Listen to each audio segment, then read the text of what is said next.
और 5 लोगों की भी मौत की खबर।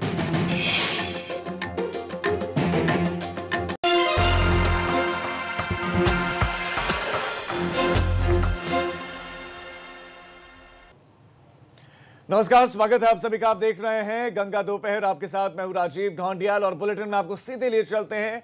मायावती प्रेस कॉन्फ्रेंस कर रहे हैं, बसपा सुप्रीमो, सुनवाते हैं आपको। जबकि डीजल और पेट्रोल के मामले में मैं केंद्र सरकार को यही कहना चाहूँगी कि एक तरफ तो अपने देश की जनता कोरोना की महामारी की मार से परेशान है। वो काफ़ी हर प्रकार से वो आर्थिक दिक्कत में है, और दूसरी तरफ डीजल और पेट्रोल ने इनकी परेशानियां और बढ़ा दी हैं। इसलिए मेरा केंद्र की सरकार को यही कहना है कि सरकार को डीजल और पेट्रोल के जो दाम है इसको नियंत्रित करना चाहिए। इसको जल्दी ही नियंत्रित करना चाहिए, नहीं तो इससे बड़ा भारी जनता को नुकसान होगा और इससे फिर जनता त्राही त्राही करेगी, और मैं समझती हूँ कि वो जनता के हित में ठीक नहीं होगा। इसके अलावा मेरा ये भी कहना है कि पिछले कुछ दिनों से मैं ये देख रही हूँ कि राज्यों की भी सरकारें, केंद्र की भी सरकार, चाहे वो किसी भी पार्टी के, केंद्र में बीजेपी की है, राज्यों में चाहे कांग्रेस की सरकार हो, या फिर जिन राज्यों में बीजेपी या अन्य पार्टियों की सरकारें हैं, तो पिछले कई दिनों से तो ये खास तौर से अपने देश को आत्मनिर्भर बनाने के नाम पर तो जो गरीब हित की या गरीब कल्याण की जो ये योजनाएं लॉन्च इन्होंने की हैं, अभी माननीय प्रधानमंत्री जी ने कुछ दिन पहले की हैं, तो लेकिन मेरा ऐसा मानना है, जो मुझे रिपोर्ट मिल रही है ज़मीनी स्तर से, कि ये इनकी पब्लिसिटी तो बहुत हो रही है योजनाओं की, चाहे वो राज्य सरकारें कर रही हो, चाहे किसी भी पार्टी की हो या केंद्र की सरकार, तो इसकी पब्लिसिटी तो ये बहुत कर रहे हैं, लेकिन इसका लाभ जो सर्व समाज में से जो गरीब लोग हैं या ज़रूरतमंद लोग हैं, तो उन लोगों तक इसका लाभ नहीं पहुंच रहा है। अभी तो केवल प्रचार हो रहा है काफ़ी, मतलब तो केवल प्रचार से काम नहीं चलेगा। ये केवल प्रचार करते रहें, चाहे किसी भी पार्टी की सरकार हो, राज्यों में, केंद्र में बीजेपी की है कि हम गरीबों के लिए ये योजनाएं शुरू कर रहे हैं, और ख़ास तौर से देश को आत्मनिर्भर बनाने के लिए केवल योजनाओं के लॉन्च करने से काम नहीं चलेगा, बल्कि इसका लाभ गरीब व्यक्ति को, ज़रूरतमंद व्यक्ति को पूरा लाभ मिले। तो इसके लिए सरकार को इसकी मॉनिटरिंग बराबर करनी होगी। इसके बिना काम चलेगा नहीं, क्योंकि अभी जैसे उत्तर प्रदेश में उन्होंने कहा कि हम ये लाभ दे रहे हैं, लेकिन मुझे रिपोर्ट ये मिल रही है कि इसका लाभ इसका जो लाभ निष्पक्ष तौर से जो गरीब और ज़रूरतमंद लोगों को मिलना चाहिए वो नहीं मिल रहा है। रिपोर्ट ये मिल रही है ज़्यादातर जिस पार्टी की सरकार है वो अपने लोगों को लाभ दे रही है, दूसरी पार्टी के लोगों को इसका लाभ ज़्यादा नहीं मिल रहा है, चाहे वो गरीब, जबकि इन योजनाओं का दलगत राजनीति से ऊपर उठकर गरीब और मजलूमों का, जो गरीब लोग हैं, ज़रूरतमंद लोग हैं, उनको फ़ायदा पहुंचना चाहिए, वो बराबर नहीं मिल रहा है। तो इसलिए जो हमें शिकायतें मिल रही हैं कि इसका लाभ केवल सत्ता पक्ष, चाहे वो कांग्रेस की सरकार हो, चाहे वो किसी भी राज्य में बीजेपी की हो या अन्य पार्टी की हो, तो जो पार्टी पावर में है तो राज्यों में वो अपने लोगों को लाभ दे रही है, लेकिन जो दूसरी पार्टी के लोग हैं उनको बराबर लाभ नहीं मिल रहा है। तो मेरे ख्याल इसकी तरफ भी सरकारों को ध्यान देने की ज़रूरत है। इसके अलावा मैं आज ये भी स्पष्ट कर देना चाहती हूँ कि बहुजन समाज पार्टी जो बनी है, तो वो इस देश में जो दबे कुचले लोग हैं करोड़ों की तादाद में दबे कुचले लोग हैं, आदिवासी लोग हैं, पिछड़े वर्ग के लोग हैं, या इनमें से जो कन्वर्टेड माइनॉरिटीज़ के लोग हैं, तो जिनकी इस आर्थिक स्थिति बहुत ज़्यादा खराब थी, मतलब अभी भी खराब है, तो उनके हित के लिए ये पार्टी बनी है। और आपको ये मालूम है, जब ये पार्टी बनी थी तो उस समय कांग्रेस पार्टी पावर में थी, केंद्र में भी और ज़्यादातर राज्यों में। और यदि कांग्रेस पार्टी ने इन वर्गों के हितों के लिए कुछ कार्य किया होता तो हमें बीएसपी बनाने की ज़रूरत नहीं पड़ती, और ना ही फिर बाबा साहब डॉक्टर अंबेडकर को इनकी सरकार से कानून मंत्री के पद से इस्तीफा देना पड़ता। तो इसलिए बीएसपी की ये ज़रूरत पड़ी। और बीएसपी के बारे में जो ये कहा जाता है कि जब कांग्रेस पार्टी केंद्र की सत्ता में रहती है तो बीजेपी कहती है कि हम उसके हाथ का खिलौना बने हैं, जब बीजेपी केंद्र की सत्ता में रहती है तो कांग्रेस वाले कहते हैं कि बीएसपी उनके हाथ का खिलौना बनी है। मैं कांग्रेस और बीजेपी दोनों को ये बताना चाहती हूँ, दोनों पार्टियों को, कि बीएसपी किसी भी पार्टी के हाथ का खिलौना नहीं है।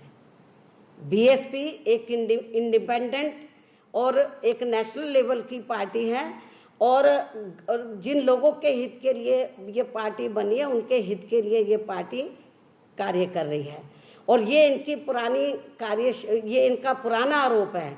तो जब बीजेपी सत्ता में रहती है तो कांग्रेस बीएसपी के ऊपर आरोप लगाती है, जब कांग्रेस सत्ता में रहती है केंद्र में तो बीजेपी आरोप लगाती है कि हम उनके हाथ का खिलौना बने। हम किसी के हाथ का खिलौना नहीं बने हैं, क्योंकि मुझे मालूम हुआ कि खास तौर से चीन को मुद्दे को लेकर जब हमारी पार्टी ने केंद्र सरकार का समर्थन किया, क्योंकि जो देश हित के मुद्दे हैं उसके बारे में हमारी पार्टी का, चाहे कांग्रेस पावर में रही हो केंद्र में, चाहे बीजेपी इस समय पावर में है, जब भी देश के हित के मुद्दे आए हैं तो हमने दलगत राजनीति से ऊपर उठकर कांग्रेस का भी साथ दिया और बीजेपी का भी हमने बराबर साथ दिया है।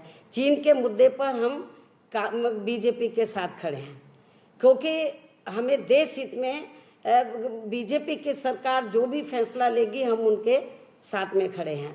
लेकिन अब कांग्रेस ये कहे कि इस मुद्दे पर उनके साथ बीएसपी खड़ी हो जाए, ये बिल्कुल इससे हम सहमत नहीं हैं, क्योंकि कांग्रेस उनकी हमें यहाँ नहीं मिला रही है।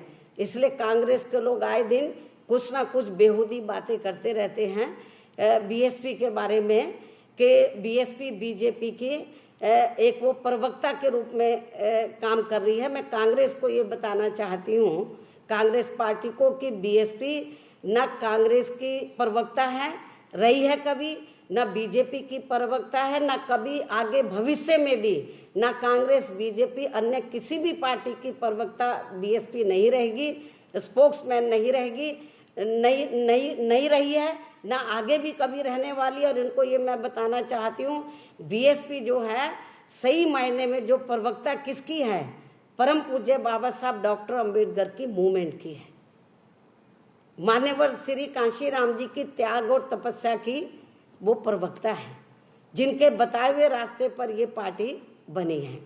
तो इसलिए मैं सभी पार्टियों को ये कहना चाहती हूँ कि बीएसपी को ये ना सोचें कि हमारे लोग, मैं सभी पार्टियों को कहना चाहती हूँ कि ये इस किस्म की बयानबाजी करके या गलत आरोप लगाकर या इस किस्म की बेहूदी बात करके हमारे लोगों को गुमराह कर देंगे। मैं समझती हूँ कि बीएसपी के लोग अपनी जगह वो खड़े हुए हैं और वो गुमराह होने वाले कतई भी नहीं हैं, और बीएसपी के लोग इनको अच्छी तरीके से जवाब देना जानते हैं। बीएसपी के लोगों को ये मालूम है, और मैं कांग्रेस को भी ये बताना चाहती हूँ कि बीएसपी अपनी आइडियोलॉजी के हिसाब से चलती है। उन्हें शायद अभी मालूम नहीं है, कांग्रेस के लोगों को यदि मालूम है तो जानबूझ के वो शैतानी कर रहे हैं कि जब हमने उत्तर प्रदेश की जनता जब दोबारा से चुनाव में नहीं जाना चाहती थी, पिछले कुछ चुनाव हुए थे, तो हमने जब बीजेपी के साथ मिलकर सरकार बनाई, और जब उसके बाद जब ये तीसरी बार सरकार बनी मिली जुली, और उस समय केंद्र में बीजेपी पावर में थी, तो बीजेपी ये चाहती थी कि बीएसपी के साथ मिलकर चुनाव लड़ा जाए, लेकिन हमने मना कर दिया कि सरकार मिलकर बनाना एक अलग चीज़ है, लेकिन चुनाव लड़ना एक अलग चीज़ है। आपकी आइडियोलॉजी अलग है, हमारी आइडियोलॉजी अलग है। उन्होंने नाराज़गी जताई कि हमें सोचना पड़ेगा। हमने उनको सोचने का समय नहीं दिया, हमने अपनी सरकार खुद ही छोड़ दी थी। मैंने मुख्यमंत्री के पद से इस्तीफा दे दिया था। तो ये भी मालूम है कांग्रेस के लोगों को, अच्छी तरीके से मालूम है, लेकिन फिर भी क्योंकि उनको ये मालूम है कि बीएसपी बनी किसकी वजह से थी, कांग्रेस की वजह से। कांग्रेस ने यदि आज़ादी के बाद ईमानदारी निष्ठा से काम किया होता और जो दबे कुचले लोग हैं, वीकर सेक्शन के लोग हैं और बैकवर्ड क्लास के लोग हैं, माइनॉरिटीज़ के लोग हैं, उनके हितों में कार्य किया होता तो हमें बीएसपी बनाने की ज़रूरत नहीं पड़ती। ना तो उनका आरक्षण का कोटा इन्होंने पूरा किया और ना ही इनकी आर्थिक स्थिति को मजबूत किया। और ये कोरोना महामारी ये जो इस समय फैली हुई है पूरी दुनिया में, अपने देश में भी, और जब ये बीमारी फैली और बड़े पैमाने पर जब पूरे देश में, खास तौर से उत्तर प्रदेश और बिहार, जो और भी राज्यों के लोग थे जिन्होंने वहाँ से पलायन किया और अपने प्रदेश में वापस आए, जो प्रवासी लोग थे, वो क्यों आए? वो इसलिए क्योंकि वहाँ की सरकारों ने उनका बराबर प्रबंध नहीं किया रहने का और खाने का। लेकिन सोचने की बात यह है कि उत्तर प्रदेश, बिहार, मध्य प्रदेश और ये हरियाणा और ये और भी राज्यों के लोग ये अपने राज्यों को छोड़कर ये कब गए थे रोटी रोजी के लिए? ये कब गए थे? ये तब गए थे जब केंद्र में और ज़्यादातर राज्यों में कांग्रेस पावर में थी। और यदि कांग्रेस पार्टी सत्ता में रहते हुए इनके लिए रोटी रोजी का प्रबंध करती तो इनको दूसरे राज्यों में, बड़े बड़े नगरों में, महानगरों में रोटी रोजी के लिए नहीं जाना पड़ता। तो इसलिए काफ़ी हद तक मैं कोई किसी पार्टी के ना पक्ष में बोल रही हूँ ना मैं किसी के विपक्ष में बोल रही हूँ, मैं एक तथ्यों के आधार पर सही बात मैं बोल रही हूँ कि ये जो भी कुछ देश के अंदर हो रहा है, तो ये अपने देश में चाहे कांग्रेस पावर में रही हो, वो गलत अपनी नीतियों की वजह से वो सत्ता से बाहर हो गई। मेरा तो बीजेपी को भी यही कहना है कि उनको कांग्रेस पार्टी से सबक सीखना चाहिए। जिस प्रकार कांग्रेस पार्टी अपनी गलत नीतियों की वजह से आज वो सत्ता से बाहर है, तो उनको भी अपने आप में सुधार लाना चाहिए, उनके पद चिन्हों पर नहीं चलना चाहिए।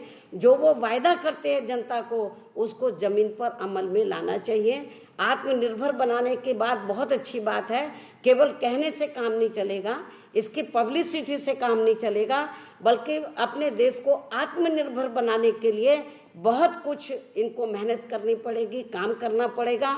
और जो भी योजनाएं इन्होंने लागू की हैं, केवल लागू करने से काम नहीं चलेगा, इसका लाभ लोगों तक पहुंचना चाहिए। इसके लिए इनको इसकी मॉनिटरिंग कमेटी अलग से बनानी चाहिए और सही लोगों तक लाभ मिलना चाहिए। इस ओर भी सरकार को ध्यान देना चाहिए। ये बात इसलिए मैंने ये कुछ तथ्यों को लेकर आज आपको प्रेस इसलिए मैंने बुलाई है और अपनी बात इसलिए रखी है क्योंकि जब भी मुझे थोड़ा समय हो जाता मीडिया में जाने के लिए, हालांकि मैं बीच में ट्वीट करती रहती हूँ, लेकिन जब भी थोड़ा ज़्यादा समय हो जाता है तो हमारी कुछ विरोधी पार्टियाँ तो वो बीएसपी को सोचती हैं कि अपने हाथ का खिलौना बना लें, इसकी आड़ में फ़ायदा उठा लें, चाहे वो सत्ता हो या विपक्ष हो। बीएसपी किसी के हाथ का खिलौना नहीं बनेगी। बीएसपी की एक विचारधारा है और बीएसपी एक पॉलिटिकल पार्टी बाद में है, एक मूवमेंट पहले है। इसलिए बीएसपी के नाम पर जो लोग किस्म किस्म की राजनीति कर रहे हैं, मैं समझती हूँ उनको ये घिनौनी हरकत बंद करनी चाहिए। और मैं अपनी पार्टी के लोगों को भी सावधान करना चाहती हूँ कि आए दिन मीडिया में जो गलत किस्म की खबरें आ रही हैं, जो लोगों को गुमराह करने का, हमारे लोगों को जो गुमराह करने का प्रयास किया जा रहा है, उनसे वो सावधान रहें ताकि विरोधी पार्टियों के मंसूबे कभी भी पूरे ना हो सके। तो इन्हीं कुछ ज़रूरी बातों पर जानकारी देने के लिए, मुद्दों पर मैंने अपनी बात आज आप लोगों के सामने रखी है। धन्यवाद। तो बसपा प्रमुख मायावती की प्रेस कॉन्फ्रेंस और बड़ी बड़ी बातें हम आपको बता भी रहे हैं। पूरी की पूरी प्रेस कॉन्फ्रेंस एबीपी गंगा ने आपको सुनाई है। तो सीधे सीधे हमलावर कांग्रेस पर आज रही है मायावती। कांग्रेस पर उन्होंने बहुत सारे आरोप मढ़े।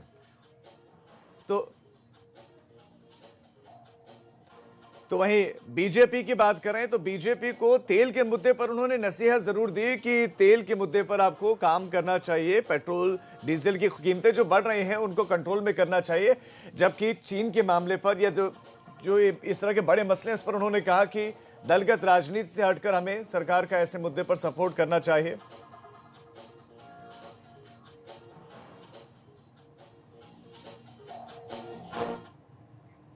खबरों में आगे बढ़ रहे हैं। पेट्रोल डीजल के बढ़े रेट के खिलाफ कांग्रेस का प्रदर्शन आज चल रहा है। देश भर में कांग्रेस का प्रदर्शन आज जारी है। कई राज्यों में कांग्रेस का प्रदर्शन हो रहा है। लखनऊ में भी विधानसभा के सामने बड़े प्रदर्शन की तैयारियां हैं। बड़े प्रदर्शन की तैयारियां लखनऊ में विधानसभा के सामने। कांग्रेस प्रदेश अध्यक्ष अजय कुमार लल्लू के नेतृत्व में बताया जा रहा है कि प्रदर्शन किया जाएगा। शैलेश हमारे संवाददाता ज्यादा जानकारी के साथ जुड़ गए। शैलेश बताएं क्या तैयारियां हैं, कब वहां पर प्रदर्शनकारी पहुंच सकते हैं या पहुंच गए हैं?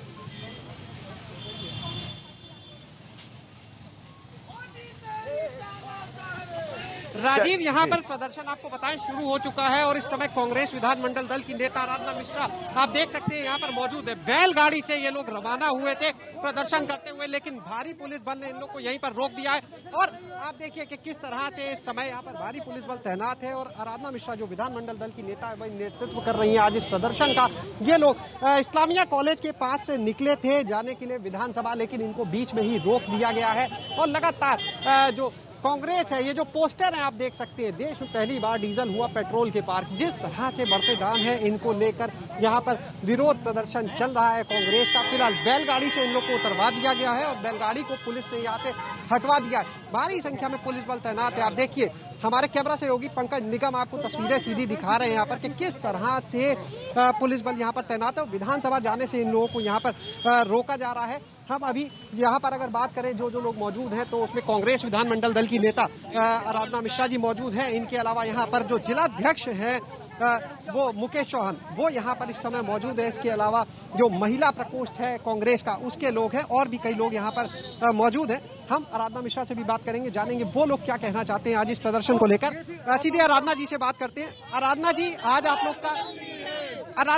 लोग का प्रदर्शन है, क्या कहना चाहेंगे सरकार से? देखिए, आज अखिल भारतीय कांग्रेस कमेटी ने पूरे देश में बढ़ती हुई डीजल पेट्रोल की कीमतों पे आंदोलन किया है। आज हम बैलगाड़ी पे चलकर विधानसभा तक जाना चाहते थे। हम चाहते थे कि प्रदेश की जनता की आवाज हम मुख्यमंत्री तक पहुंचाए। जो टैक्स लगाया गया है 30% का, जो अभी तक है, जब क्रूड ऑयल पूरे देश में सस्ते में सरकार खरीद रही है तो महंगे में क्यों बेच रही है? पहली बार आजाद भारत में पेट्रोल से ज्यादा दाम डीजल का हो गया है और सीधी मार अगर किसी पे है तो किसानों पर है। तो हम इसके लिए आंदोलन कर रहे हैं और कांग्रेस पार्टी गरीब मजदूर और किसान की आवाज को संघर्ष के रूप में सड़कों पर उतर करके उठाएगी। आराधना जी, 2014 के पहले आप लोग एक सवाल आप जरूर सोशल डिस्टेंसिंग पर भी पूछें में होती थी और यही मुद्दा होता था, आप लोग पर हमलावर होती थी। आज वो आवाजें शांत हैं जो सत्ता में बैठे, जो सड़कों पे उतर करके तब बिल्कुल राजीव वो भी हम पूछेंगे। यूपीए की सरकार में हम महंगा क्रूड ऑयल खरीद के सस्ते में बेच रहे थे। आज सरकार महंगा खरीद रही है, क्रूड ऑयल सस्ता खरीद रही है और महंगा बेच रही है। 30% का टैक्स है, उसको तो सरकार समाप्त कर सकती है जी। लेकिन एक चीज आप देखिए, यहाँ पर जो कार्यकर्ता है सोशल डिस्टेंसिंग की जो लगातार बात कही जा रही, कोरोना का खतरा तो नहीं टला, लेकिन लगता नहीं है कि उसकी धज्जियां उड़ाई जा रही है। देखिए, पुलिस जिस तरह से हम कुछ अलग अलग कर दे रही है, पीछे भी आप देख रहे हैं पुलिस खड़ी है, वो पीछे लोगों को जाने नहीं दे रही है, आगे आप देख रहे हैं पुलिस खड़ी है। तो हम सबसे अनुरोध भी कर रहे हैं कि सब सोशल डिस्टेंसिंग का ध्यान रखें। बैलगाड़ी पे भी केवल 5 लोग थे। हम लोग पूरा प्रयास कर रहे हैं और प्रयास करेंगे। आगे अगर पेट्रोल डीजल के दामों में कमी नहीं आती तो कांग्रेस की क्या रणनीति हो? क्या आगे अगर कमी नहीं की जाती तो कांग्रेस की क्या रणनीति हो? ये संघर्ष शुरू हुआ है। जब तक सरकार इस पर कोई निर्णय नहीं लेती, दाम कम नहीं होते, तब तक गरीब की आवाज हम उठाएंगे। तो आपने यहाँ पर राजीव सुना कि जब तक पेट्रोल डीजल के दाम कम नहीं होते हैं तब तक कांग्रेस का कहना है साहब कि वो इसी तरह से प्रदर्शन जारी रहेगा। और जहां तक बात है सोशल डिस्टेंसिंग को लेकर, तो चाहे हमने इससे पहले समाजवादी पार्टी का प्रदर्शन देखा हो या आज हम कांग्रेस का देख रहे हो, हर बार ये समस्या देखने के लिए मिली है। और समस्या जो है वो सिर्फ पार्टी कार्यकर्ताओं के स्तर पर नहीं दिखती है। जब बाद में इन लोगों को हिरासत में लेकर पुलिस ले जाती है अपनी गाड़ियों में, हमने वो तस्वीरें भी दिखाई थी आज जब दिल्ली से आ रही थी, तो वहां पर भी सोशल डिस्टेंसिंग की धज्जियां उड़ती है। यानी कुल मिलाकर अब सोशल डिस्टेंसिंग नाम की कोई चीज शैलेश, आराधना मिश्रा से तो आपने बात की, लेकिन अजय कुमार लल्लू के भी पहुंचने की सूचनाएं थी, वो कहां पर हैं और दूसरे कांग्रेसी बड़े लीडर्स?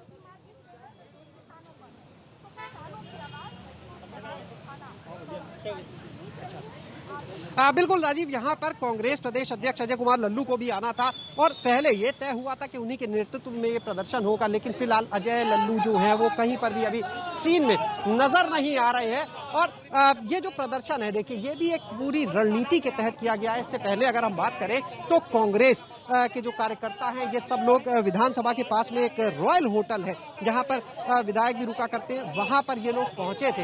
लेकिन वहाँ पर अचानक से रणनीति बदली गई जो पहले से तय थी, और जो कांग्रेस आराधना मिश्रा है विधानमंडल दल की नेता और कुछ जो जिलाध्यक्ष हैं और कुछ और कार्यकर्ता चुपचाप वहां से निकलते हैं और विधानसभा के पास ही स्थित इस्लामिया कॉलेज पहुंचते हैं। इस्लामिया कॉलेज के पास में एक बैलगाड़ी पहले से तैयार थी जिस पर ये लोग चढ़ते हैं और वहां से ये लोग विधानसभा की तरफ कूच करते हैं। लेकिन उसी बीच में यहाँ पर भारी संख्या में पुलिस बल पहुंच जाता है, क्योंकि पहले जो पुलिस बल लगाया गया था किसी को भी इस्लामिया कॉलेज के पास से इन लोग के चलने की कहीं ना कहीं सूचना नहीं थी, तो पुलिस बल जो है फिर वहां से यहाँ तक आया और कुछ ही दूर ये लोग इस्लामिया कॉलेज से चल पाए थे जब इन लोग को रोक दिया गया है। और भारी संख्या में यहाँ पर चाहे बात की जाए सिविल पुलिस की, चाहे बात की जाए आरआरएफ जो है वो भी यहाँ पर तैनात कर दी गई है और किसी भी तरह से इन लोग को अब ठीक है शैलेश, हम आपके पास फिर से लौटेंगे, आप बने रहे।